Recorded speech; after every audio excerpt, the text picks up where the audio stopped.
Welcome back to Misery Sports Co., the corporate cubicle of crushed dreams where motivation arrives late, leaves early, and rarely fills out its timesheet. We're the senior analysts of disappointment and the directors of daily dread. I'm Zach. And I'm Trevor, carrying a workload that grows faster than our team's win totals. That's right. Every week we punch in, open a fresh folder of frustration, and evaluate another stretch of sports-induced spiritual erosion. Last week we wandered into the break room to talk through the coaching carousel, a rotating buffet of questionable decisions. And it was a delicious buffet, a very productive buffet. It was fun talking about that. This week we're back on our normal schedule with a brand new deep dive brought to you by Zach.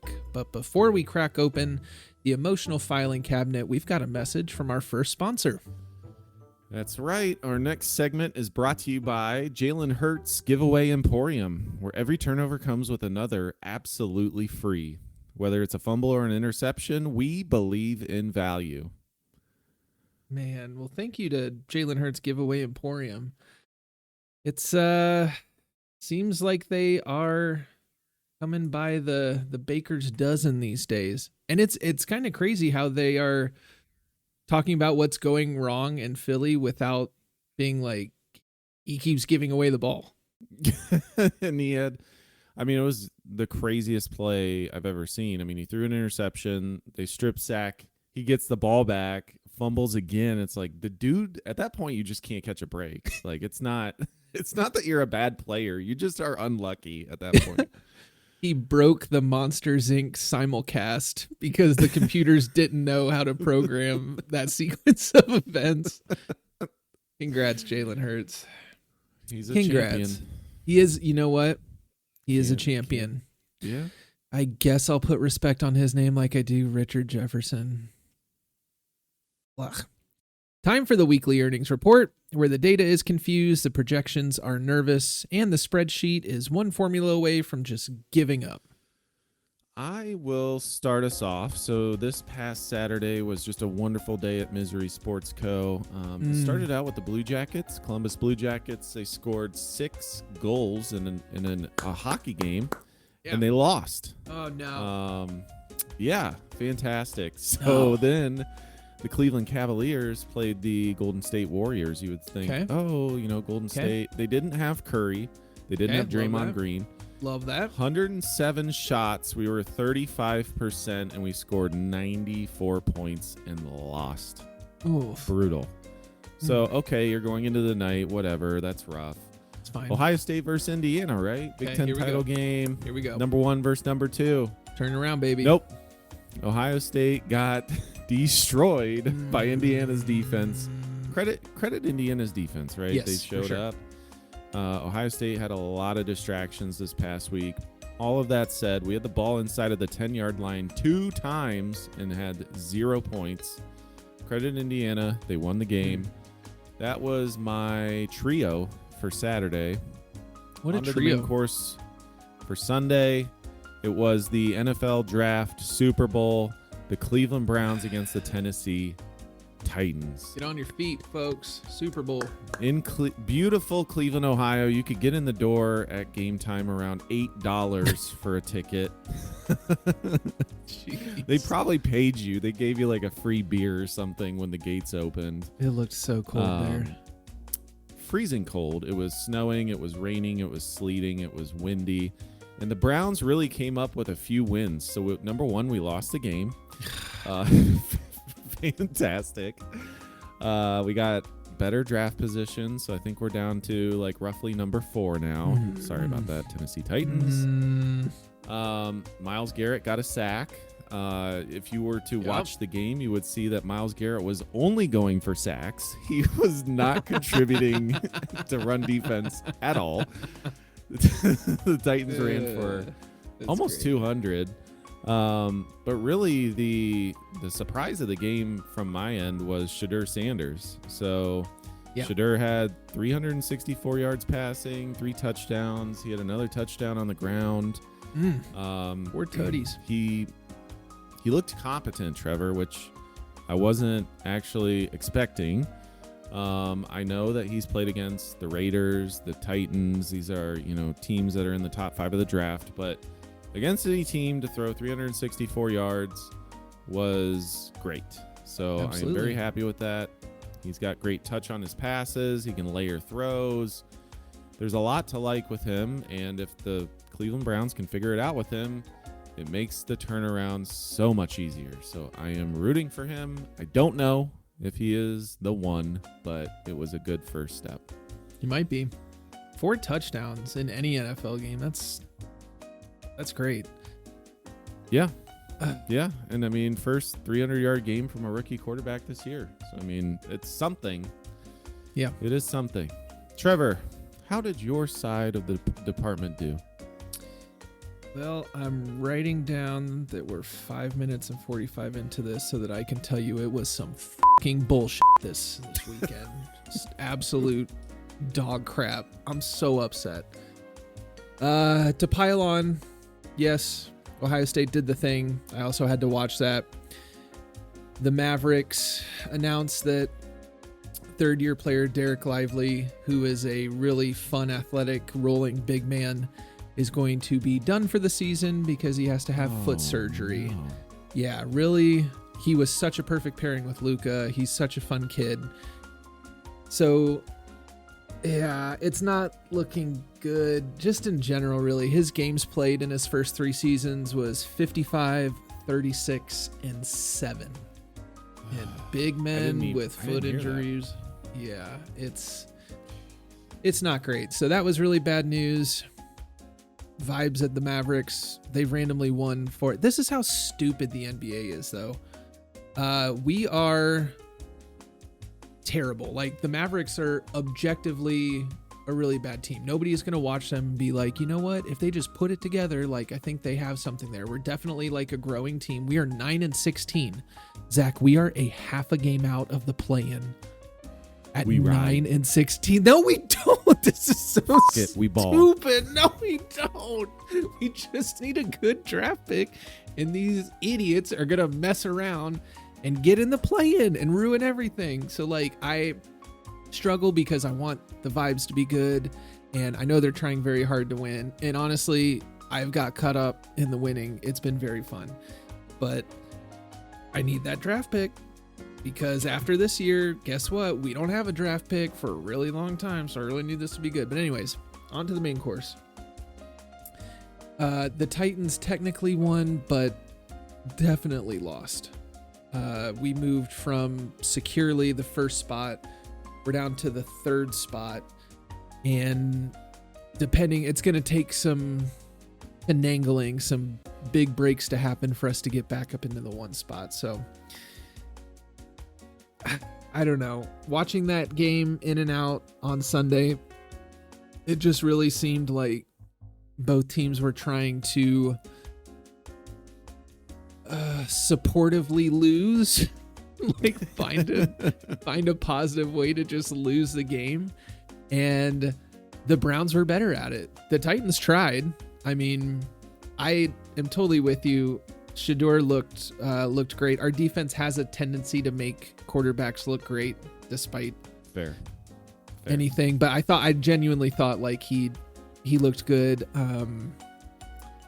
Yeah, there were flashes there, and there was, typical rookie stuff. Like, it happens. You just want them to grow through it.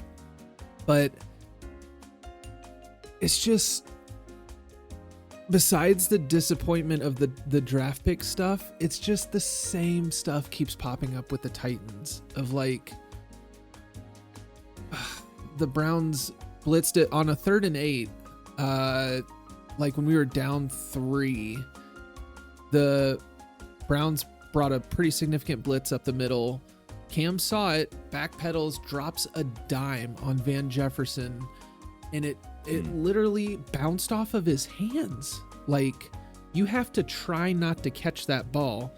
I still don't understand how it bounced off his hands. So, like, even when things go well, they don't go well. We had an illegal man downfield on a first down catch that came back. We had an illegal shift on a 35-yard run by Tajay Spears in the 4th. Our coach called a timeout on a play where we got a first down. Like, it just, I don't know. It's like we can't Cam Ward was get on out of a our own way. different Cam was on a different grading scale, I think, in this game, just because the Browns have a really good defense, and he's literally throwing to JV receivers. I honestly, Trevor, I don't think any of those receivers are going to be starting next year. I think you're going to have a totally different group of receivers. Absolutely. They are all practice squatters at best. Maybe they could find a spot as like a fourth somewhere, but it is really bad. Positive signs from the run game that we have not seen. Granted, that in large part was maybe because Biles was trying to set the record. He had no interest in defending the run. Zero. I don't blame him, because I sat here last week telling you that I was so sure that he was going to set the record and that he would have no problem. But I'll show you in a little bit when we get to our Office of Moral Victories why maybe he wasn't as successful this week. But we can't get out of our own way. And I know I think you and I would both agree that like the players are not trying to tank, right? Like they understand the situation with the draft pick, but like they're playing to win. No matter what the circumstances, like they're wired to win. They want to win. But do you think that at some point decisions are being made above the players, whether that's on the coaching staff or front office or trainers or whoever, to position yourself better for the long run? Yeah, I could say from a like an injury perspective, holding people out or putting people in new positions and trying new things. But the Browns are so incompetent, Trevor, that it doesn't matter. We had another punt blocked. We had another fumble on a punt return. The same guy, the same undrafted rookie. Hey, you fumbled 3 times last game. We're just going to keep. So, yes, you're correct. We are going to continue to put you out there, and we're going to try to get a better draft position. I'm convinced. Yeah. Decisions are definitely made that way. But overall, I don't know. It's fun when our teams play. It's such a car crash, and it's such a special flavor of bad that it's just fun. Like even the game when Johnny Manziel lit us up, we were watching that together back in the day, and I don't know. It's just fun. It's fun when our teams play. So not a great result, but I had a good time. It was good. Well, thank you for that update, Trevor. Market outlook, wobbling, productivity charts, heading for the basement. Before this whole operation starts sending out apology emails, let's toss this thing over to our next sponsor. This next segment of Misery Sports Co. is sponsored by the Ted Ginn Jr. Law Firm, specializing in sports stock recovery. Did you invest heavily in the Chiefs and Ravens this year, only to see them both crater through the floorboards? Well, Ted Ginn is ready to fight for you. He'll turn those 100 shares of Chiefs into like 20 shares of the Seahawks, which is pretty good. Maybe even like 10 shares of the Buccaneers or something. I don't know. He mostly deals in the NFC. It's just what he does. But he's here to help because he cares. And what else does he have going on, really? Great fake, wide open, Ted Ginn Law Firm. Thank you, Ted Ginn, for supporting our cause. You know what? That's a blast from the past, man. I love me some Ted Ginn. Oof, those highlights are so fun. Yeah, he was incredible. And the Chiefs are just randomly, they're working their way into Misery Sports Co. I don't know what's happening, but right? I feel like it happens every year, and then they turn it around, but like we're kind of running out of time. Right. What are they going to do? Well, welcome to the mailroom, the corner of the building where the lights flicker, the inbox smells weird, and the tweets are somehow more chaotic than the teams we cover. Trevor, what did you dig up? My first submission is from @Syndicate615 on Twitter. John says, if you are still tuned into Tennessee Titans football, 1, you are a real fan. 2, you probably have a therapist. And 3, you are a masochist. John, you're right on all counts. That's what we love about our groups here at Misery Sports Co. The next one, we like to shout out other podcasts. This is from Two Tone Talk, a Tennessee Titans-based podcast, who just really captured what it's been like to watch the Titans this year. They say, if it isn't an overthrow, it's a drop. If it isn't a drop, it's a penalty. If it isn't a penalty, McCoy called a timeout. If McCoy didn't call a timeout, it's a sack. It is always something with the Tennessee Titans. Could not agree more. It is always something. But my tweet of the week comes from Underdog NFL, who is in the news for some very other funny reasons that we don't have time to get into, but look up what they tweeted about Abdul Carter. This was maybe a reason why the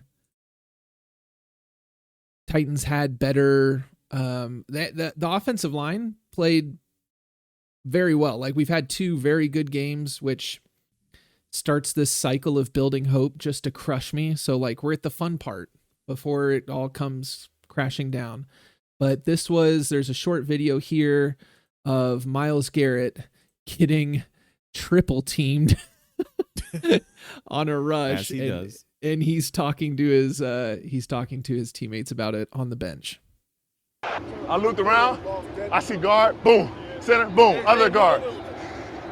I said, oh, hell. So it was literally, if you watch the video, both guards in our center are just on Myles Garrett, making sure he's not going anywhere. So he demands so much attention. He's so incredible. Shout out for NFL Films and the Cleveland Browns capturing that audio and sharing it with us. So there you go. You know what? Jeffrey Simmons is on that list too. He had 1.5 sacks, and at times I think the Browns were triple teaming him too. Like, he's a freaking problem. He is a problem. They're just both on bad teams. I hope that Simmons and Myles Garrett have way better luck next year. I hope so too. They deserve it. But Zach, what questionable treasure have you had jammed into your inbox this week? So I'm actually going to start. It's kind of a look ahead. It's from at BR Gridiron, and they said, it's going to be cold in Chicago. So the Cleveland Browns are playing the Chicago Bears on Sunday, and there is a literal polar vortex coming in during the game. It's going to be upwards of -20 wind chill. I'm sorry, what? -20, which would be gracious. That would be up there in one of the coldest games in NFL history. Definitely in Soldier Field history. It's 20. I don't think I would play. I don't. No. Let them live. So the second one I have is from at Bleacher Report.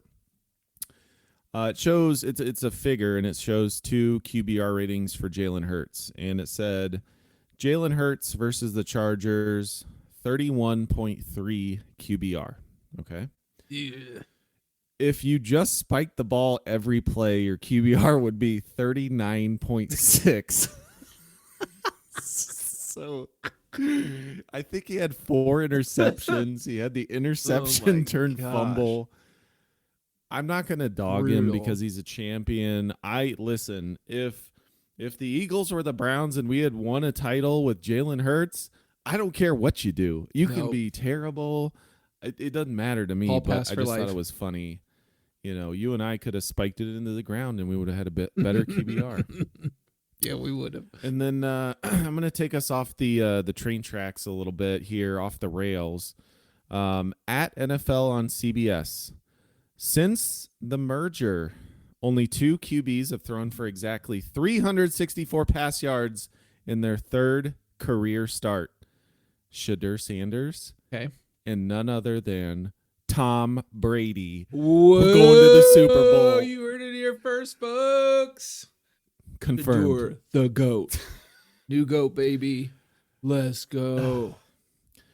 Man, that's the part I don't know that Cleveland is ready for, is the media circus. Like, Deion Sanders was in town. Stephen A. Smith is saying, like, Shedeur should leave. Stefanski's trying to mess with him and sabotage him. I'm just like, I don't know if we can support Shedeur even if he has success. I don't know. Yeah, it's a different kind of distraction and focus, because Cleveland isn't like yes, they belong in Misery Sports Co. for sure, but the passion behind that fan base kind of makes them unique. Whereas Oh yeah. Nashville doesn't care about the Titans a lick, but the dog pound is ready. So like there is attention being given and ready to just explode. So I could see it becoming becoming a thing. I don't know. Yeah, I mean they had a great attendance for the Titans game of all games. Like we joke that it was cheap to get in, but like there's still people showing up. There's still people that want to support the team, want to see what Shadur has. I don't know. And you've got the new stadium in a few years. We're gonna have a dome. What? I didn't know that. Exciting. Dang. Yeah, 2029. So it's like a whole stinking city that they're building. It's going to be in Cleveland, but they're going to have a dome and everything. It's going to be a whole city built around it. So I think they're trying to build toward that, right? And have a team worth putting in a brand new stadium. Yep. So we'll see. Nice. We shall see. Well, good. Reckless, confusing, perfect. Let's hear from whichever sponsor is still willing to associate with us. This next segment is going to be sponsored by the NBA's new conflict resolution initiative, because nothing says, let's talk this out, like throwing a ball directly at someone's torso. Did you see the Desmond Bain situation where he had the ball and he was completely in bounds, but he, for whatever reason, was so upset at OG Anunoby from the Knicks. Anunoby was out of bounds, laying down, minding his own business. He chucked the ball at him, knowing that it would be the Magic's ball, and he just threw it right at him. And there's this lip reader that does all these different lip readings. Yeah, legends for NBA. Or whatever. Yeah. Yeah, he did it for them, and Anunoby is so confused. He's like, why did you throw this at me? Like, what did I do? What was the purpose of that? I didn't see that. Yeah. I'll have to go look at it. Absolutely wild. Desmond Bain is, a little off the rails at times. He's kind of like a Draymond Green sometimes. He just kind of does some crazy stuff. But let him live. Yep, let him live. Welcome to the Office of Moral Victories, where expectations stay low, enthusiasm is purely decorative, and the trophies are made of recycled printer paper. That's right. We are mandated to give out awards every week, despite how our teams play. And my employee of the week goes to Tyler Shuck, the New Orleans Saints quarterback. The Saints are bad. They are bad. I think they started Rattler at the start because this season is basically going to tank. And he is now, they switched to Tyler Shuck because Spencer Rattler was so bad. And Tyler Shuck is now 2-4 as a starter, which isn't great. But this week they went into a decent Tampa Bay Buccaneers team. They might be the worst division winner in the NFC, but they're still pretty good. Went into Tampa Bay. It's a rivalry game. And led the Saints to their third win of the season, which for me gets a huge thank you, Tyler Shuck, for moving yourself down in the draft order. We really appreciate you. But he had 2 rushing touchdowns, including a really tough run in the fourth quarter. The last one was just really, got the guys amped. And it was cool to see somebody who has very low expectations come through in the clutch and help win a football game. He overcame a lot in college, won a Pac-12, RIP Pac-12, won a Pac-12 championship with Oregon, transferred to Texas Tech, but had a lot of injuries there, and then transferred as a grad, transfer to Louisville and played really well for them, and is now making some noise in the league. So congrats to Tyler Shuck. Well done, Tyler. My employee of the week, so I kind of handed this out to a few people. We covered Shadur Sanders. I'm going to give him his flowers, his props. Yep. He did well. Yep. I wanted to also call out, and this is a little bit of an Easter egg for our deep dive, but in the English Premier League, there are 2 teams in the top 4 that you normally wouldn't see. Aston Villa and Crystal Palace. Nice. Top 4, they're up there with Arsenal and Man City. They're just in between Chelsea and Manchester United. So shout out to Aston Villa and Crystal Palace. We're going to get into it, but it is very difficult to compete in the Premier League just from a spending perspective. And these two teams are making it happen. So we're not halfway through the season yet. Some wheels could fall off the bus, but congratulations, Aston Villa and Crystal Palace. Very nice. As a Chelsea fan, it is hard to say nice job to Palace, but nice job. You know what? It's getting over. That's growth. We're getting over stuff. We're saying you're healing. Yeah, it is. Yes. It's growth that we want to see here. So there you go. Congrats to all of our award winners. Your awards will almost assuredly be lost immediately. That's right. Now it is time for our deep dive, our investigative department, where we analyze fan bases with the precision of an overworked intern. As mentioned in the previous segment, I'm going to go over the pond, and we are going to go to England, of all places. And ultimately, I am going to cover West Bromwich Albion, better known as West Brom. Yeah. Before I do that, I really want to lay the groundwork of English football leagues and what that looks like, because it is so different from what we see in the U.S. So in the U.S., you just have one big, league. It might be the MLB, NBA, NFL, whatever the case. There's a big league. There's a big sports league. They'll expand and add new teams, but they're never typically removing. They might move teams. There's not much in terms of other leagues. There's some farm systems, right? But there's no way for those farm systems to really participate. They're just feeding into the big league. Totally different over in England. So just to kind of look at it from a high level, there's 5 main leagues in England, and you can also include Wales.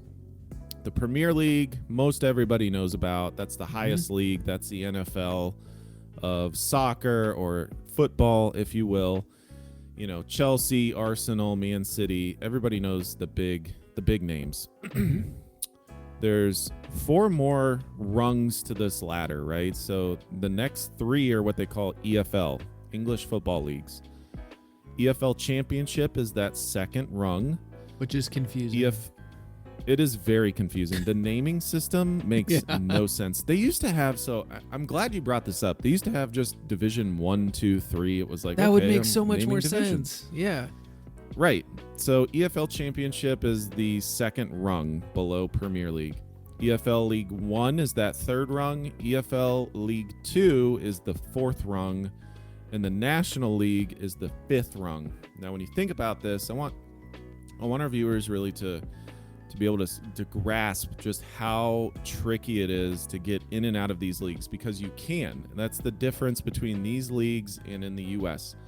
Every year, typically the top 2 to 4, 3 teams are going to get promoted. So they're going up a rung on the ladder.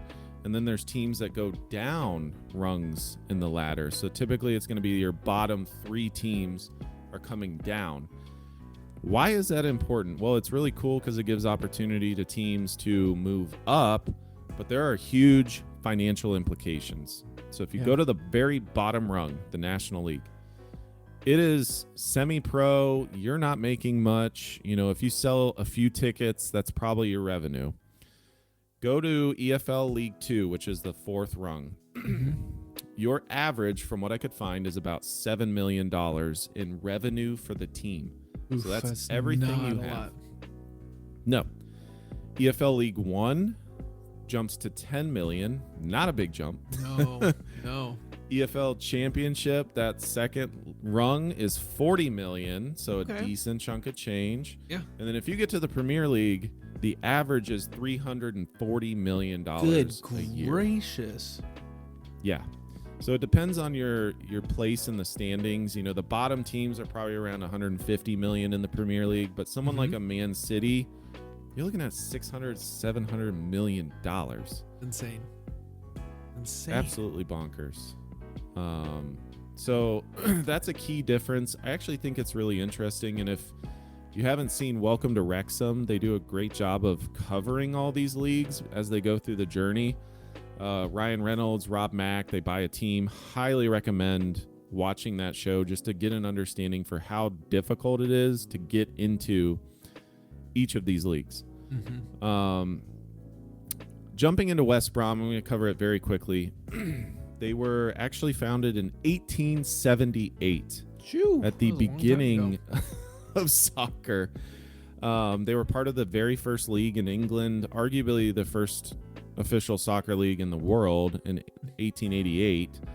And so they have a storied history. The other thing that I think is really cool with West Brom, they've been in the same stadium since 1900. Wow. Yeah. So they have a ton of history. Now, why did I pick them? So if you look at since 2000, their record is almost exactly 500. 378 wins, 288 draws, and 380 losses. So darn near 1-1-1 in this on average. And why did I pick them? They have one of the highest levels of relegation all time. Oh, no. 12 relegations with 10 promotions all time. If you were looking at since 2000, they've had 5 and 5. So 5 promotions, 5 relegations. And, growing up, I remember West Brom because, 2010s, they were in the Premier League. They were a pretty darn good team. They had 13 seasons in the Premier League since 2000. And they did win a title, but it was in that EFL Championship in 2007. Yep. So it's hard for me, and I want your thoughts on this. It's hard for me to really conceptualize because the Cleveland Browns would go down. They would be relegated. Oh my gosh, in we'd be there instant. with you. Yep. How would you as a fan handle being in that second tier, but knowing that you're competing and end up winning a title at some point? It's just a weird thing as an American to think about. Yeah. It is weird to think about. I would love to see it though, because it would give some smaller markets a chance to really shine. I think so. Moving down would definitely hurt my interest as a fan because obviously you're not competing for as high of a championship. I think I would be really interested that first year. So you were just up there. You know what it's like to be promoted and to win. Can you quickly translate that into a better season? Because I have to believe if you go down and then have a bad season, even if you're not relegated, if you just finish middle of the table, that's got to be so demoralizing because you feel like you're stuck and we're never going to get back there again. And so my interest would just fall off a cliff. And I'm glad you brought up those first few years. I forgot to mention it. They have these, what they call parachute payments. So when you go from, the highest league, Premier League, down to the EFL Championship, for the next several years, they pay you a portion of what you would have gotten at the Premier League. So you get a little bit of a step ahead to try to get back into the Premier League. And you're right. If you didn't do that in the first few years, then that money dries up and you're in trouble because that's what you use to buy players. Right. That's interesting that they do that then, because instantly, as I understand it, because I've also watched a little bit of Welcome to Wrexham and would definitely recommend it to our shareholders. It's such a great show. Is if you move down, you're basically turning over your roster because you can no longer afford to pay people at that level. So then you're having to find new players. You're having to find free agents that are not already on a team in whatever level you're moving to. And so it becomes very difficult very quickly to try and field a team that has good chemistry. And then reverse side, when you get promoted and move up, well, now you have a lot of money, you can buy better players. So then you're sort of starting over again with a new chemistry because you've added folks. And what it takes to be a manager is mind-blowing over there, to build those teams sort of every year on the fly. Absolutely. And that's why when I see someone like an Aston Villa and a Crystal Palace having success in the Premier League, or even like Leicester City all those years ago, right? Yeah. Winning the Premier League is insane. Yeah. It's insane. So even Leicester City is in the EFL Championship right now. And when you look at the table, West Brom, Leicester, like these are relatively well known, and they're in the middle of that second league. So Leicester City is 13th, West Brom is 16th. I've seen Swansea City before. They're 18th. Yeah, Swansea. Swansea had a great run where they were like miracle after miracle avoiding relegation. But yeah, Swansea was up there for a while. I feel like aren't they Welsh? That was like one of the few Welsh teams, and they've been. I haven't seen them in a hot minute. Yep. I think you're 100% correct. Like Norwich City is in danger of relegation. In the EFL Championship League. Like it's interesting because there's that middle tier and they're all fighting, scratching, clawing for the same thing. And it's actually kind of interesting. A lot of these leagues, they'll take 3 people and promote them. It's the first 2 get automatically promoted, and then I think it's 3, 4, 5, and 6 have to play a playoff for that third. So you could be in 6th place and theoretically get promoted. It's interesting. It's very interesting. And you could be in 3rd place the whole season, bounce between 2nd and 3rd, and then lose out by 1 point and have to go into the playoff and not get it. It all comes down to such a small margin. Yeah, and that's what happened to Wrexham. If you see that show, I mean, they were just kind of teetering. They ended up in the playoff and they lost one year, and single elimination, it just becomes a different animal. So it's hard for me as a Browns fan to really conceptualize, because our owners in the NFL just want to maximize profit. They would never allow anything like this. No, it's sad. But think how exciting the city and fans would feel if your team got promoted. Like, that would charge me up so much and bring everybody together. Like, holy crap, we are going to play the teams that like you see on TV all the time, and like the top teams. Let's all come together and really get behind this team, versus a fan base like the Titans, where we just suck most years. We don't care. It takes a decade for us to build back the trust of the fans and get people involved. Like, I would rather see a team come up and take the Titans' place that was in a smaller market somewhere that just had a really rabid, passionate fan base. Like, I don't know, like Omaha, Nebraska, so just that they're football starved, but they're passionate and have a team. I would love to see them get a chance. Absolutely. So that's West Brom. Very briefly, we talk about the tiers in Misery Sports Co. They are not like bottom of the barrel by any stretch of the imagination. They've had some success. I just thought it was interesting. The 12 relegations all time, the 5 relegations since 2000. Like, you're riding some waves. Obviously, you're getting promoted in order to get relegated, but it's pretty wild. Yeah. Well, their poor fans suffer a team that's bleak, avoidable, chronically misunderstood. Our specialty here at MSC. And that concludes the deep dive. For follow-up questions, please contact HR, who is taking an extended break. I don't think they work here anymore. I think HR just left. We're looking into that, though. We'll figure it out. I think it's us. Oh, shoot. Yeah, give us some time then. Redirecting. And now a message from a sponsor who absolutely regrets being here. South Bend Security Systems. Ever get home late and find the door is locked and you just can't get in, and you were really expecting to? Like, you feel like it's your right to be let in, even though you share the house with a whole bunch of people, but you feel like you're kind of the most important one and you should be let in, even though you've only been inside like twice with very mixed results.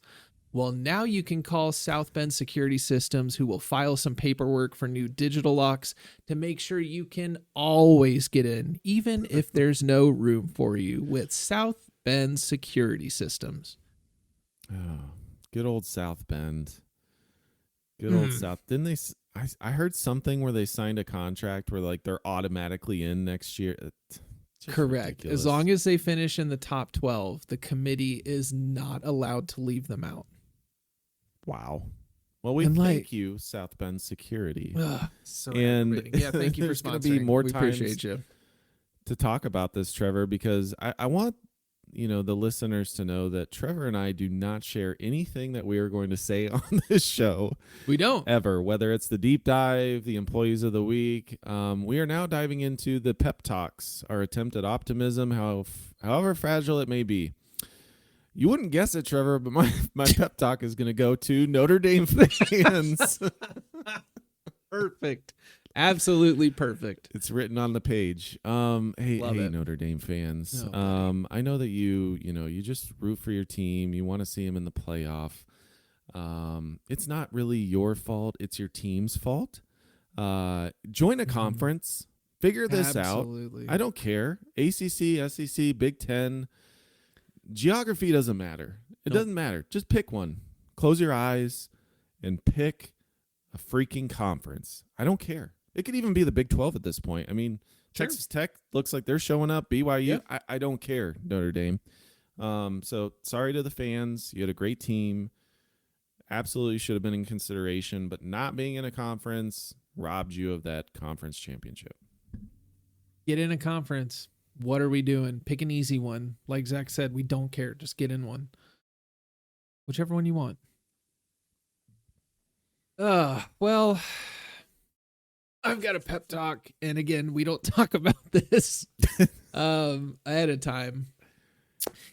My pep talk is just to college football fans in general, including those that just got pepped up by Zach's pep talk.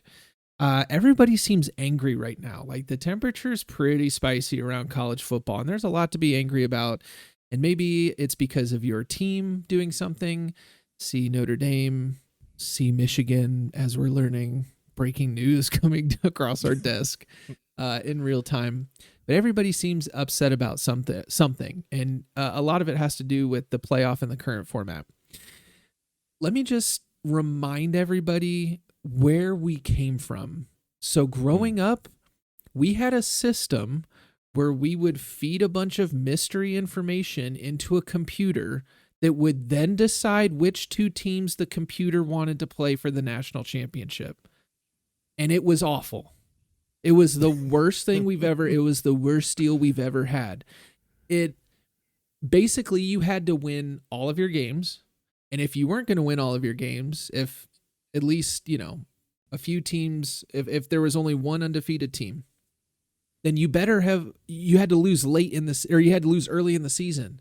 I remember in college, it was like, who lost last? That shouldn't matter who lost last. Like that doesn't matter. But it was like, oh, well, this team has one loss and theirs came later in the season than this other team. So they're out. That made no sense. We came from a terrible system. And yes, I am speaking as an Ohio State fan, and we benefited from that terrible system in 2007. And we got to the national championship because of a terrible system. But that was the worst. This is better and maybe getting towards something great. So let's all remember that while we're complaining and whining that this is terrible, it's better than it was before. And what a privilege to be whining about a system that doesn't feed information into a computer that decides for us. Could you imagine the complete meltdown after Ohio State lost a 3-point game to Indiana in the Big Ten title game? In the BCS, it would have been a rematch. Yes. It would be Indiana versus Ohio State for the national championship. Yes. Yes, it would have been. I'm not going to, I would argue that those are two top teams. I don't know if they're the best teams, so let's get more teams in there. 12. Notre Dame. You lost 2 games. One of them at home. Stop. Both 2 future playoff teams. It's not perfect. I hate the committee. I hate the weekly show. Just don't do that. You're setting yourself up for failure. Totally agree. Just do it at the end. Just tell us who's in if you're going to do the committee. But let's figure out a system where we can have some auto bids and maybe make these conference championship games, which I am fearful for their future, but let's keep those around and keep them out. But anyways, we're in a better way now. So here we go, college football fans. That's right. Well, that wraps up this week at Misery Sports Company, where each episode doubles as a reminder to document your stress levels. Follow us online. We have an X, I guess it's Twitter account.